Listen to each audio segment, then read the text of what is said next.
ರಾಜ್ಯದ ನಾಗರಿಕ ಅಹವಾಲುಗಳನ್ನು ಅತ್ಯಂತ ತ್ವರಿತವಾಗಿ ಮತ್ತು ಪಾರದರ್ಶಕವಾಗಿ ಬಗೆಹರಿಸುವ ನಿಟ್ಟಿನಲ್ಲಿ ಕರ್ನಾಟಕ ಸರ್ಕಾರವು ಒಂದು ಐತಿಹಾಸಿಕ ತೀರ್ಮಾನವನ್ನು ಕೈಗೊಂಡಿದೆ. ಆಡಳಿತ ವ್ಯವಸ್ಥೆಯಲ್ಲಿ ದಕ್ಷತೆಯನ್ನು ತರಲು ಮತ್ತು ಸಾರ್ವಜನಿಕರ ದೂರುಗಳನ್ನು ಒಂದೇ ಸೂರಿನಡಿ ಕಾಲಮಿತಿಯೊಳಗೆ ವಿಲೇವಾರಿ ಮಾಡಲು ಹೊಸದಾಗಿ ಪ್ರಜಾಸೇವಾ ಇಲಾಖೆಯನ್ನು ಸೃಜಿಸಿ ಅಧಿಕೃತವಾಗಿ ಆದೇಶ ಹೊರಡಿಸಿದೆ. ಸಿಬ್ಬಂದಿ ಮತ್ತು ಆಡಳಿತ ಸುಧಾರಣಾ ಇಲಾಖೆಯ ಅಧೀನ ಕಾರ್ಯದರ್ಶಿಯಾದ ಗಾಯತ್ರಿ ಜಿಎನ್ ಅವರ ಸಹಿಯೊಂದಿಗೆ ಈ ಮಹತ್ವದ ಸರ್ಕಾರಿ ಆದೇಶವು ಪ್ರಕಟಗೊಂಡಿದೆ. ಸಾರ್ವಜನಿಕರು ತಮ್ಮ ದಿನನಿತ್ಯದ ಸಮಸ್ಯೆಗಳು ಮತ್ತು ಕುಂದುಕೊರತೆಗಳ ನಿವಾರಣೆಗಾಗಿ ವಿವಿಧ ಸರ್ಕಾರಿ ಕಚೇರಿಗಳು ಹಾಗೂ ಇಲಾಖೆಗಳಿಗೆ ಅಲಿಯುವುದನ್ನು ತಪ್ಪಿಸುವುದು ಈ ನೂತನ ಇಲಾಖೆಯ ಉದ್ದೇಶವಾಗಿದೆ. ಆಡಳಿತದಲ್ಲಿ ಅನಗತ್ಯ ವಿಳಂಬ ನಿವಾರಣೆಗೆ ಇಲ್ಲಿ ಕಾರ್ಯವಿಧಾನಗಳನ್ನು ಸರಳೀಕರಿಸಲಾಗುತ್ತದೆ. ಈ ಹೊಸ ಇಲಾಖೆಯನ್ನ ಸಕಾಲ ಮಿಷನ್ನೊಂದಿಗೆ ಸಂಯೋಜಿಸಿ ಸ್ಥಾಪಿಸಲಾಗುತ್ತಿದ್ದು, ಇದಕ್ಕಾಗಿ ಪ್ರಸ್ತುತ ಚಾಲ್ತಿಯಲ್ಲಿದ್ದ 3 ಪ್ರಮುಖ ವಿಭಾಗಗಳನ್ನು ಒಟ್ಟಿಗೆ ವಿಲೀನಗೊಳಿಸಲಾಗಿದೆ.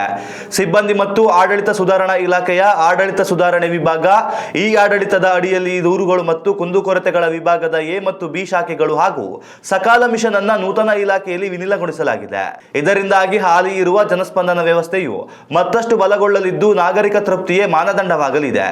ವಿಶೇಷವೆಂದರೆ ಈ ಹೊಸ ಇಲಾಖೆಯ ಸ್ಥಾಪನೆಯಿಂದ ರಾಜ್ಯದ ಬೊಕ್ಕಸಕ್ಕೆ ಯಾವುದೇ ಹೆಚ್ಚುವರಿ ಆರ್ಥಿಕ ಹೊರೆ ಬೀಳುವುದಿಲ್ಲ.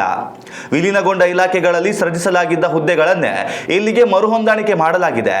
ಇದರನ್ವಯ ವಿವಿಧ ವೃಂದದ ಒಟ್ಟು 73 ಕಾಯಂ ಹುದ್ದೆಗಳನ್ನು ನಿಯೋಜಿಸಲಾಗಿದ್ದು, ಇದರಲ್ಲಿ ಸರ್ಕಾರದ ಕಾರ್ಯದರ್ಶಿ ಮತ್ತು ಮಿಷನ್ ನಿರ್ದೇಶಕರ 1 ಹುದ್ದೆ ಮತ್ತು ಹಾಗೂ 2 ಅಪಾರ ಮಿಷನ್ ನಿರ್ದೇಶಕರ ಹುದ್ದೆಗಳು ಸೇರಿವೆ. ಇದರೊಂದಿಗೆ ತಾಂತ್ರಿಕ ನಿರ್ವಹಣೆಗಾಗಿ ಐಟಿ ತಜ್ಞರು ಸೇರಿದಂತೆ ಒಟ್ಟು 48 ಹುದ್ದೆಗಳನ್ನು ಗುತ್ತಿಗೆ ಮತ್ತು ಹೊರಗುತ್ತಿಗೆ ಆಧಾರದ ಮೇಲೆ ಬಳಸಿಕೊಳ್ಳಲಾಗುತ್ತಿದೆ.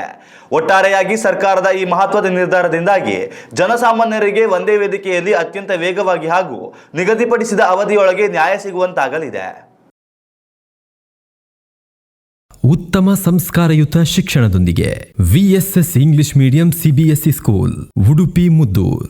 ನರ್ಸರಿಯಿಂದ 10ನೇ ತರಗತಿವರೆಗೆ ಶಿಕ್ಷಣದ ಜೊತೆಗೆ 5ರಿಂದ 10ನೇ ತರಗತಿವರೆಗಿನ ವಿದ್ಯಾರ್ಥಿನಿಯರಿಗೆ ಉತ್ತಮ ಹಾಸ್ಟೆಲ್ ಸೌಲಭ್ಯವೂ ಇದೆ.